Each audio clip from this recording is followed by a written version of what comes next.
I sat with them for a long time. Anyways. All right. Today we're looking just at Mishnah. Okay. Just because there's nothing. A lot of Nadarim right now is just Mishnah. Yeah.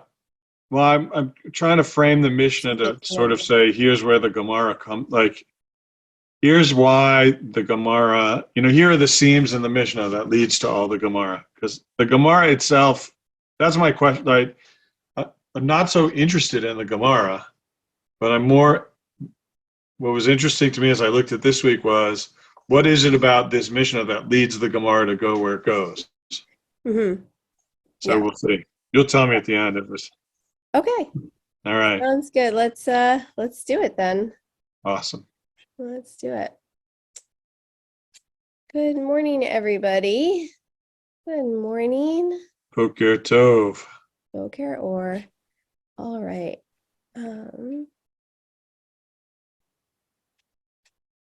Maybe today you can tell us where you're from and what the weather is like where you are. It is super gray and rainy where I am in New Haven, Connecticut. But not super cold, at least, I suppose. All right. I'm a couple hours to your south in New Jersey and a little west, and we have the same as you. We often do. Yes. We often do. All right. Okay. It's nice to see so many familiar names and faces and some new ones too. I always wonder, there are a handful of people who are often on the first screen. I wonder if they come into the Zoom room in the order they signed up. That I always get the early birds. Like I have a few people who are always on my screen as opposed to on the second screen. I don't know how that works. I don't either. When we get to Masechet Zoom, we can learn. I'm sorry, even Zoom is having trouble waking up this morning. I see people who are joining and it's circling. So we're just chatting about the weather literally to make sure we get them in here before we start. Okay. I think we've about done it though. So happy Thursday morning. Happy January 5th, by the way. For those of us who have been here since the very beginning, you may know that today is the secular third anniversary of the beginning of this cycle of Daf Yomi. So we have been at this for 3 years. And if you started from the beginning, that means we're getting close to halfway because it's a 7.5-year cycle. Where halfway mark is within range. And so I thought I would just share a little text before we get started to celebrate. So let me share my screen. Okay. Oh, I've got more people to admit. All right. I wanted to know, what does the Talmud think? Can you guys see my screen? Is that working? Yeah. You're seeing the Chulin text? What does the Talmud think about 3 years of study? Okay. This is from Chulin. We won't get there till summer of 2026 in this cycle. So you'll get to see it again, but not for a while. A student who does not see productive indication, which is Steinsaltz's translation of a siman yafeh, a good sign, a beautiful sign, in his studies after 5 years will no longer see productive results from those studies.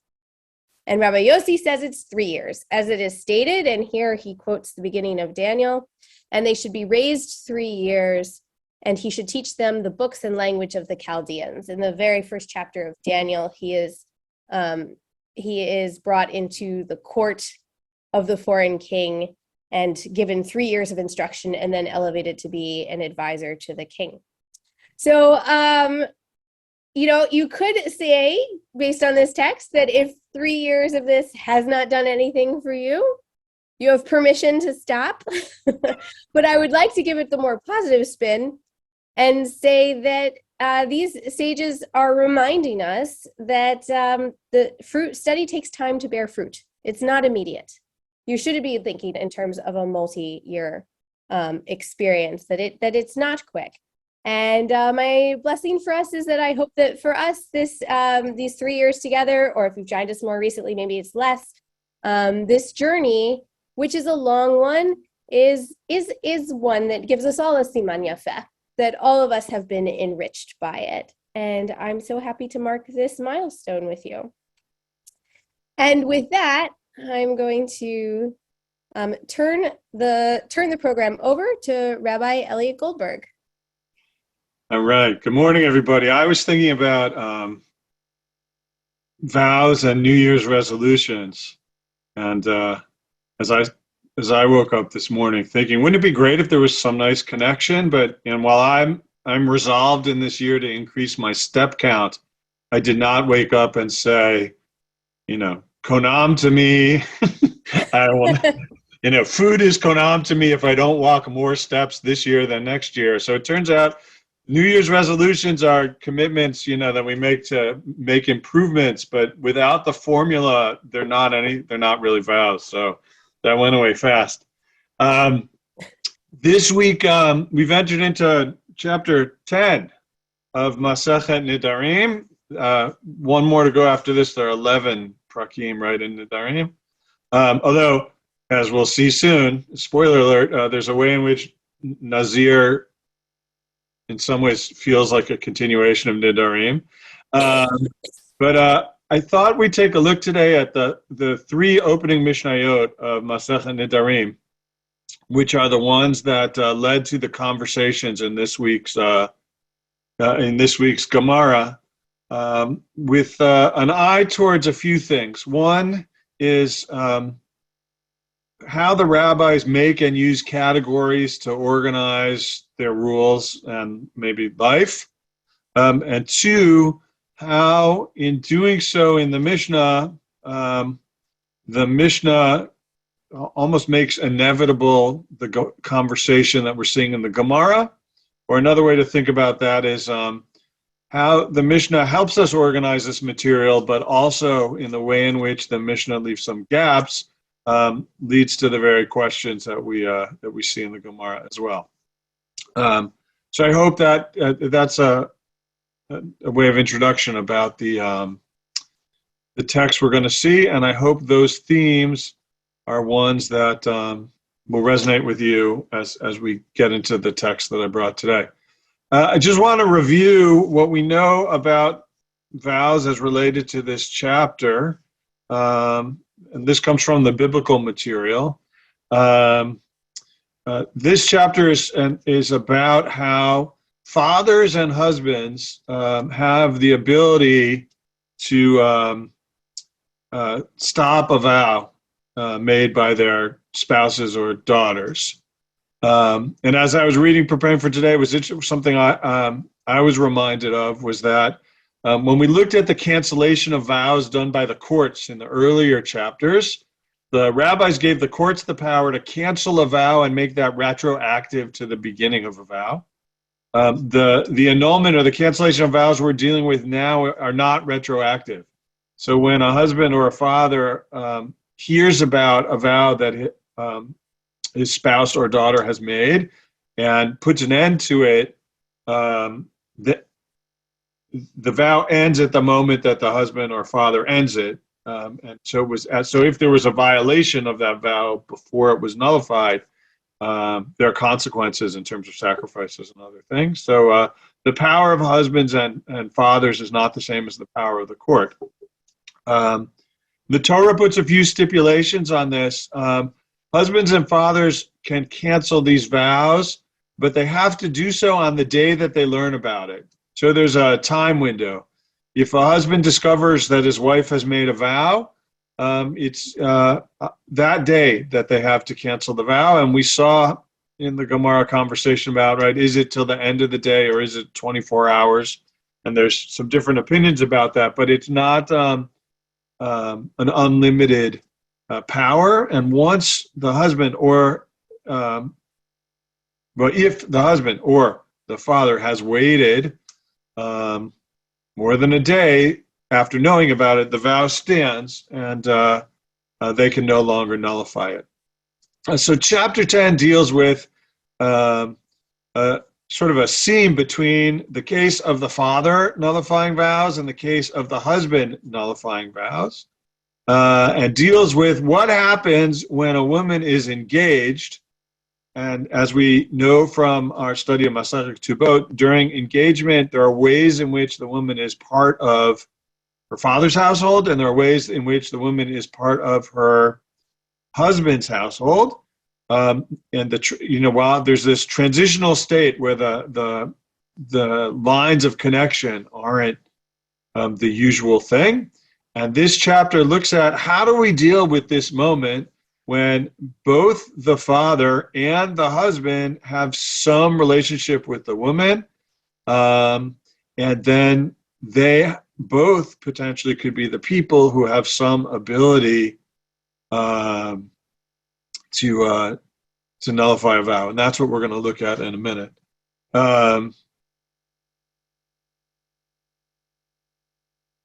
Aaron asked a good question. If a woman's vows are nullified, is she required to change her behavior?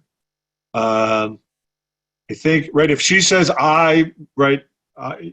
if a woman makes a vow not to eat food, the husband can nullify the vow. I don't know that he can compel her, like force her to eat the food, but then he can relieve her from the stringencies and the consequences of the vows. And Marky has a great question too. Do mothers have the say with sons and daughters and vows and oaths? Mothers do not have this power. And also what I was noticing that's missing here is there's nothing, that we've seen in Nidarim about fathers being able to cancel vows of sons. Right, so as we're in Masechet Nashim, this has to do with the relationship between genders, and we know the rabbi's structure doesn't parallel the modern relationships we have. As Marky pointed out, right, it's not even, right? Mothers don't have the same ability, and both the Torah and the rabbis are mostly silent about fathers nullifying their boys' vows as well. Rabbi Goldberg, do minors do their vows have force? I don't know. There's a way in which, right, you could say, well, they're minors, so no, but yet a father can nullify, right, by the very fact that this chapter says a father can nullify the vow of his daughter, there's some force to it. There's if I remember correctly, right, there are different stages in, like, the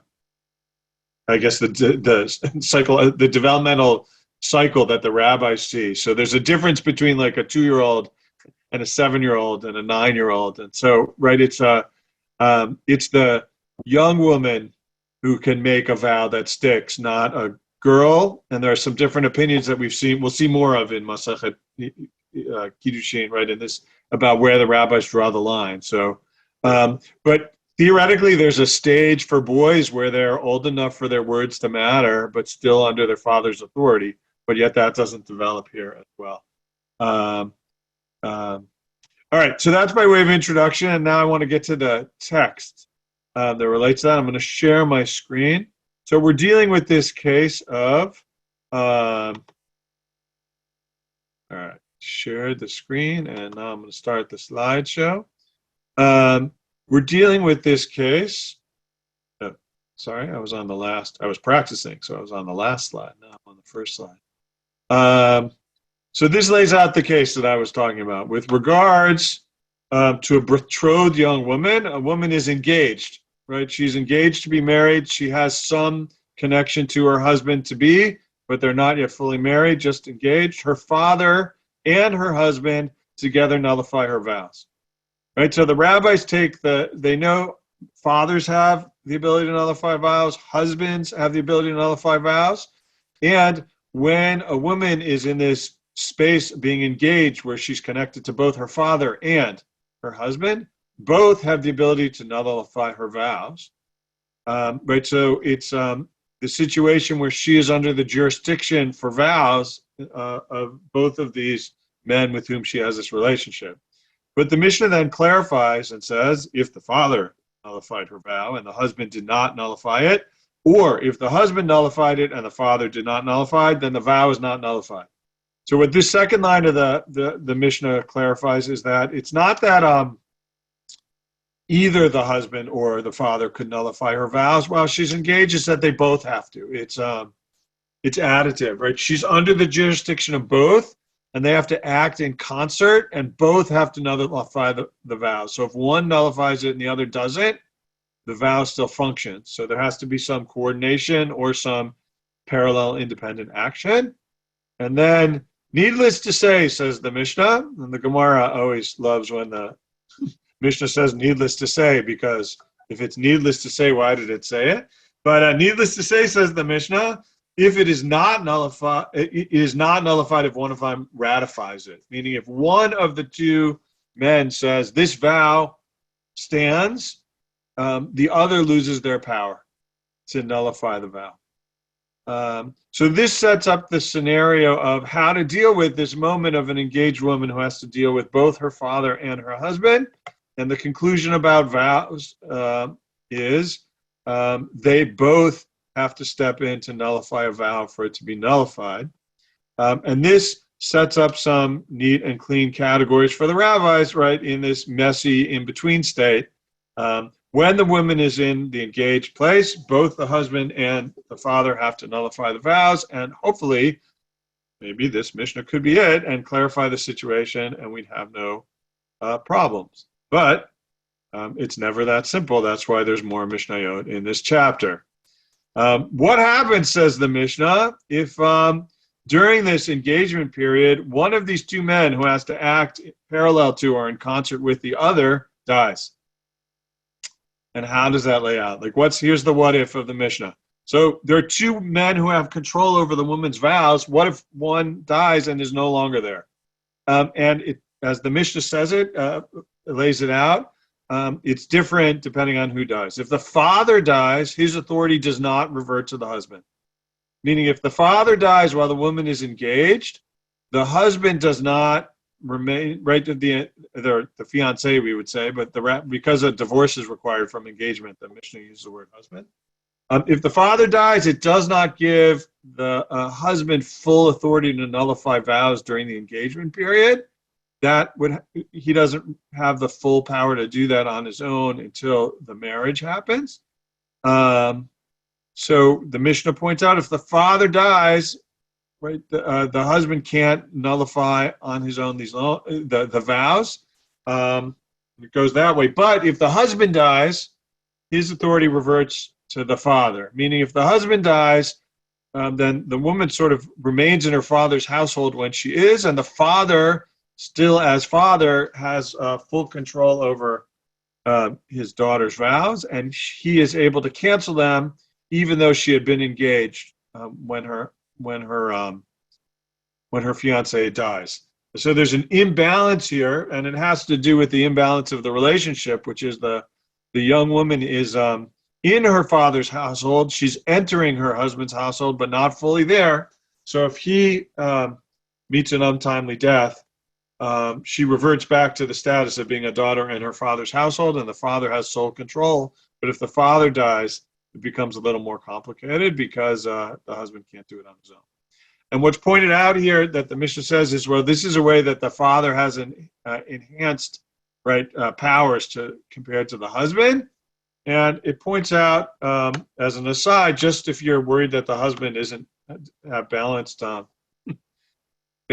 authority, the Mishnah says the husband has enhanced power over the father because he can nullify his wife's vows into adulthood where the father does not.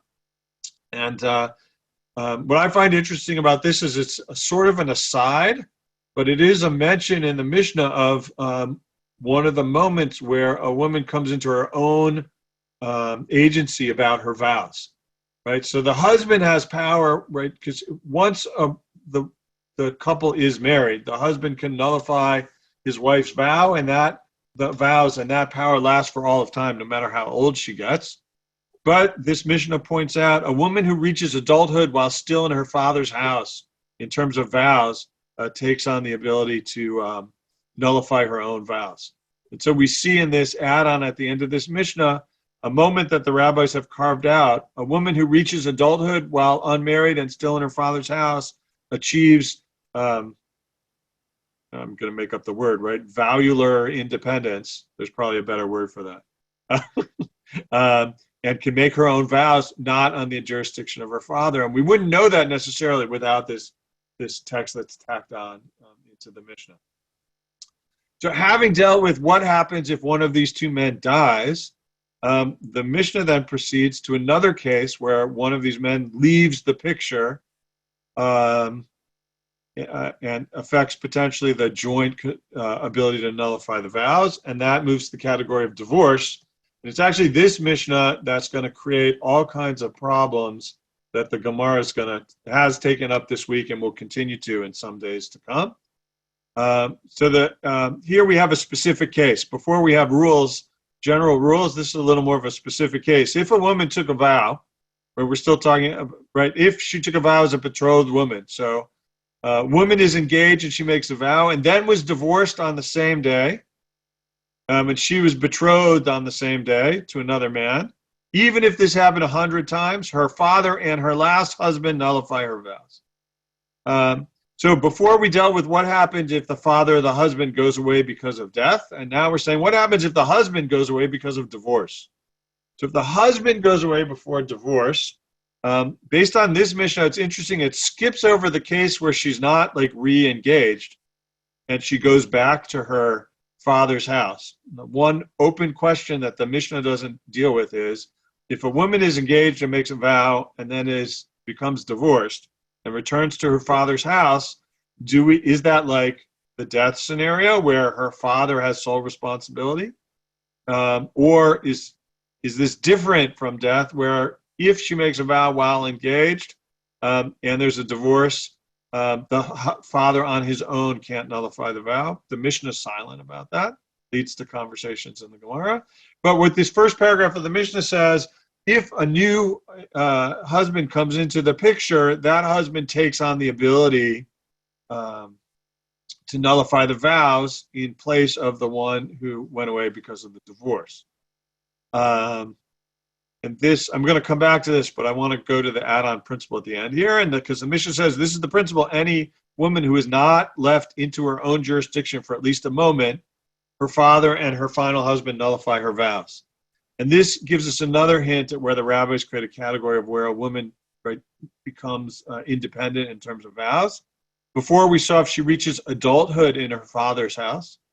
Here, the Mishnah is saying if there's a moment where a woman exists not under the jurisdiction of a husband or her father, then she takes authority for her vows, and once she does, she becomes an independent actor there. And while this doesn't treat, as we know from our study of Masechet of Seder Nashim, right, women aren't full citizens in this system.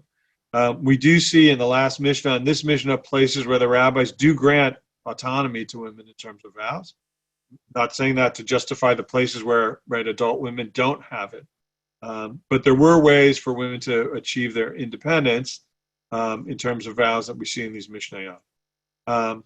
This Mishnah, though, by dealing with this case and the even 100 engagements, creates all kinds of problems that leads to questions about going back to, what do we do with this? Because it's interesting to me, right? In this Mishnah, we have this case of she was engaged, she made a vow, her husband divorces her, and she's re-engaged. We didn't have that with the death scenario. What happens if she's engaged and her fiance dies and she's re-engaged in the same day? Right? We didn't show that there, and we see that here. And it raises an issue that the Gemara is going to take up. And while in some ways this is a fascinating case, right? If she keeps getting engaged, does the power move from husband to husband to husband, which the Mishnah seems to say it does? It's the last husband and the father who nullify her vows. But if we go back to what I said in my introduction at the beginning, which was, right, what's key to some of this is the husband and the father have 1 day to nullify vows from the day that they hear about it.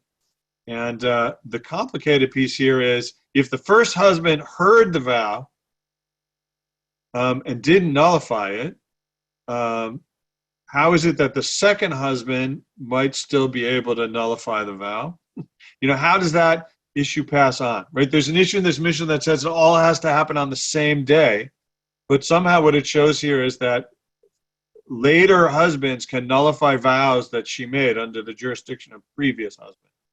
And while on some level the Mishnah wants to say, yes, that's the point, the woman, as she moves from one fiancé to the next, the vows and the power to nullify them are passed from one to the next.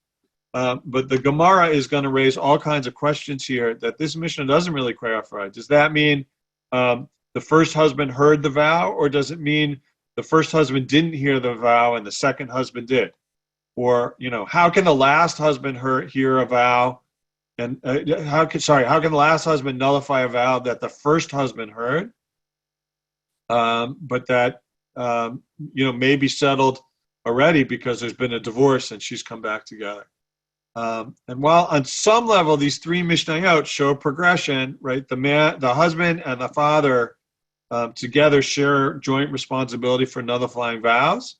It gets a little more complicated when we go to the scenario where one of them dies, and then it gets more complicated when it goes to the scenario of not just that there's a divorce and the husband steps out of the picture, but a new one steps in, and there are all these unanswered questions from the Mishnah here that the Gemara is going to take up on. And if you've been reading this week, you've already been exposed to some of these questions. And if you're about to read for this week, you have a little exposure to that right now. Where does this, why did I bring this today?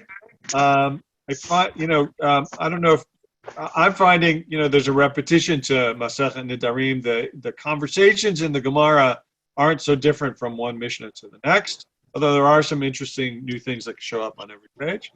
But it struck me at looking at this chapter that we take on today is that this is a place where it's the way in which the Mishnah is structured and the way in which the Mishnah lays out the rules that, at some level, can clarify how we deal with this case that's not dealt with in the Torah about a woman who's both in her husband's house a little bit and her father's house a little bit. But the way in which the Mishnah does it leaves all kinds of questions that open things up, which is what generates all the material that the Gemara is about. For me, anyways, this week, more interesting than the question, what does the Gemara do with all these questions, is where are the seams in the Mishnah that lead to the questions that the Gemara takes up on? And I hope this little tour of these three Mishnayot help us appreciate what it is or why it is that the Gemara does what it does, having inherited the Mishnah the way that it is. And I think it's I know for me, reading Daf Yomi, I read the Mishnayot as they come, and as I start a new chapter, I always hear in my head my teacher Rabbi Judith Hoffman, who says, before you study a chapter of Gemara, read the chapter of Mishnah first, so you know what the Mishnah says. I see some people nodding on their screens to that, and I feel a little guilty that I don't feel guilty in the end because Daf Yomi is a major time commitment. But I don't have the time to read the whole chapter of Mishnah and then the whole chapter, in Daf Yomi. But sometimes taking a step back and seeing the chapter of Mishnah, you can really both foreshadow what's coming in the Gemara and help you see, here's the layer that the rabbis of the Gemara had, and here's what they had to talk about, and then it puts their conversations into context. We have not as many minutes as I hope for some questions at the end, but Rachel, are there questions to call out from the chat or any? I don't see any raised hands, but feel free to raise your hands. I do think the things you're pointing to us today, Rabbi Goldberg, are really interesting. I spent some time in graduate school just reading Mishnah, I did sort of like Mishnah Yomi, like a chapter of Mishnah a day for a while, and that was just sort of an interesting exercise because, first off, if you read the Mishnah by itself, you kind of get the question of like, what is this? Why did someone decide to put this together in this way? It's sort of this list of legal opinions, often without a solution. Sometimes they digress into other things, sometimes they don't. And you wonder, like, what exactly was Rabbi Judah Anasi making for us here? And also, if you read it you definitely get the feeling we need a Gemara, I think. But it's also interesting on its own.